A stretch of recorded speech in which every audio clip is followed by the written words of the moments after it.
Hi, I'm Jen from Tea Leaves and Tweed, and here I talk about all things tea. So if that sounds like something you'd enjoy, be sure to subscribe to follow more of what I do. Today, we're taking another look at a historical tea session. This time, we're doing make, do, and mend, tea style. Today, we're doing another historical tea video. But before I get started, I wanted to take care of a little bit of housekeeping. First of all, if you follow me on Instagram, you'll know that I've been having some computer troubles. So I did recently have to buy a new computer. So because of this will probably be the last video until my new computer comes. So the channel may take a brief hiatus.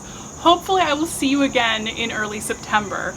So if you have any requests for videos to do in the future or suggestions for my first video back from my hiatus, please drop them in the comments below. Second, this week's video is sponsored by Hojicha Co. So if you've followed me for a while, you know that I absolutely love the Hojicha from Hojicha Co. Their dark roast Hojicha is one of my go-tos in the autumn.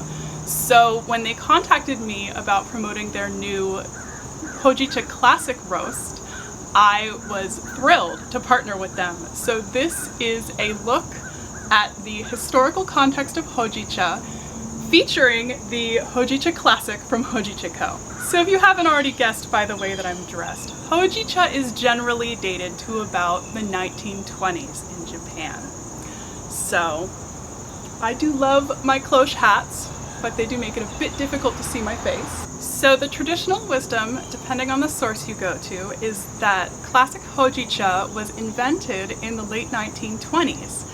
And it's really interesting because there's not a whole lot of confirmed history. There isn't one cafe that claims to be the first cafe that invented Hojicha that's very prominent. However, the practice of roasting and selling roasted green tea in cafes dates to the 1920s because of a financial crisis that happened in 1927. So I decided for this video to dress up in an outfit inspired by a Japanese magazine photo from 1927 that I found that I'll link below. And what happened in the 1920s was that Japan had just been involved in a major war where they invaded Korea. They also had an economic depression, and in 1923 there was an earthquake that damaged many businesses, and the government issued bonds. And in 1927 there was a rumor that the government was going to default on those bonds, so there was a run on the banks. And this resulted in a major financial crisis, the Showa financial crisis. It was right at the beginning of the reign of a new emperor, the Showa emperor. And because of this, the country's industries kind of went into major decline. And in particular, the tea industry went into a major decline.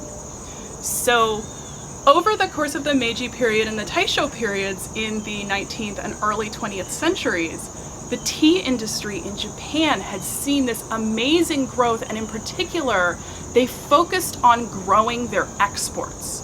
So in 1920, more than 50% of the tea produced in Japan was being exported. Japan had mechanized, they'd modernized their tea production, so they had this very kind of robust tea export industry. However, between 1920 and 1925, tea production, which had been growing by leaps and bounds in the years and decades leading up to this, dropped. And not only did the tea production drop, but the tea export plummeted. They went from exporting over 50% of the tea that was produced to exporting just about 30%. And from there, tea exports never really recovered. Japan never really started exporting more than 50% of the tea that they produced, even though the tea production picked back up again by the 1930s. So because of this, you have a tea industry that has a lot of tea sitting around. And Hojicha is really special because when you make Hojicha, you can make a very fine quality Hojicha. You could take a sencha and roast it and have a beautiful Hojicha. You can take tencha stems and roast them and have a beautiful Hoji Kukicha. However, Hojicha can also take stale or subpar tea and reinvigorate its flavor. And at the same time, this roasting creates these beautiful aromatic compounds that go off into the air.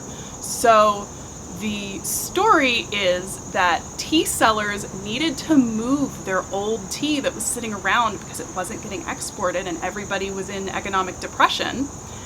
And they needed to entice their customers back into their shops. So they started roasting their teas. And if you've ever walked by a coffee roaster when they're roasting, it's this amazingly enticing aroma of roasting compounds. And when I open a bag of Hojicha, it reminds me of much the same thing as when we used to visit our favorite coffee roaster when they were roasting. So you have this tea that was born of necessity and thriftiness and just ingenuity to try to keep as much of this tea industry going as they could. And interestingly enough, it is actually postulated that roasting green tea had been around for ages, almost as long as loose leaf tea had been around in Japan. However, because it was likely a peasant practice to roast green tea and probably mostly used for home consumption, it didn't really make it into the histories. So we will say that Hojicha was invented in 1927, around the time of the Showa financial crisis. And Hojicha Classic is actually inspired by this classic Kyoto cafe-style Hojicha. It's a medium roast, and let's take a look at it. Let's brew. So, since I can't go to a cafe in Kyoto right now, I have my little makeshift cafe with my favorite kyusu and some cups, and our Hojicha Classic. Now, in the 1920s, in a cafe that's struggling to get by in Kyoto, they probably didn't have a precision digital scale. So they likely weren't able to measure out the 8 grams of tea leaf that Hojicha Co recommends for a 250 milliliter pot of tea. And they were trying to be thrifty. So I'm going to use 2 spoonfuls, which is probably only about 4 grams.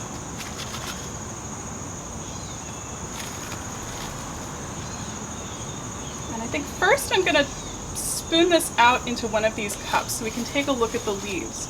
Because this is another thing about Hojicha.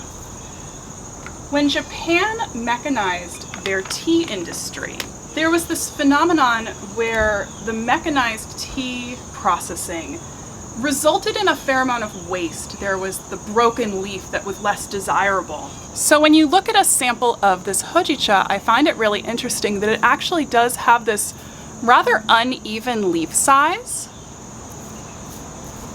and even a fair number of twigs and sticks mixed in. And this is a feature of Hojicha because it is traditionally the roasted version of the coarser grade of tea called bancha. So we'll put that in our pot. And now the official recommendation is to use water that is at 90 degrees centigrade.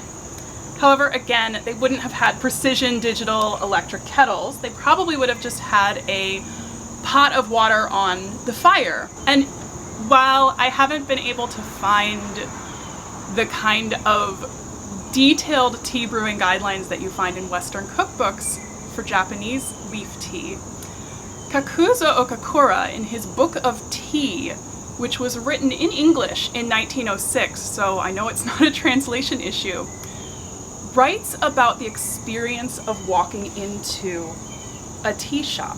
And he refers to the singing tea kettles. And this suggests that the tea was actually boiled with quite hot water, perhaps even boiling. So I took some boiling water and I put it in my preheated tetsukyusu to mimic the tetsubins that might have been used in a traditional cafe. And I'm just gonna pour some water in here. And oh, I can already smell it. And we'll let that steep for a couple minutes.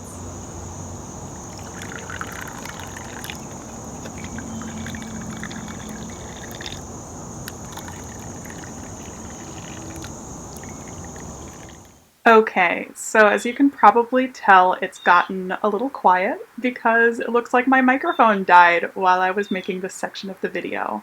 So let's just take a minute to appreciate that you can tell exactly what I think about this tea just from my face. Hojicha Classic is a wonderful hojicha. I love all of the hojicha teas from Hojicha Co.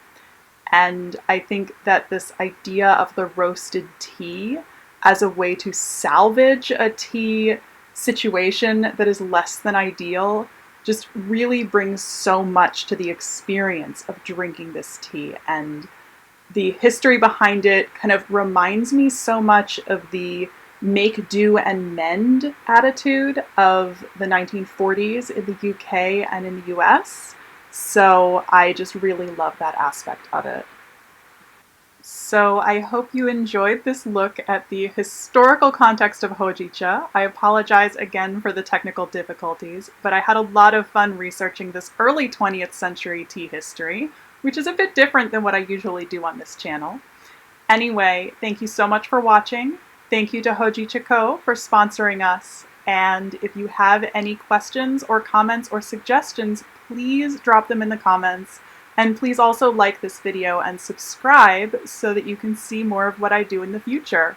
Thanks again for watching, and I hope I see you next time. Bye!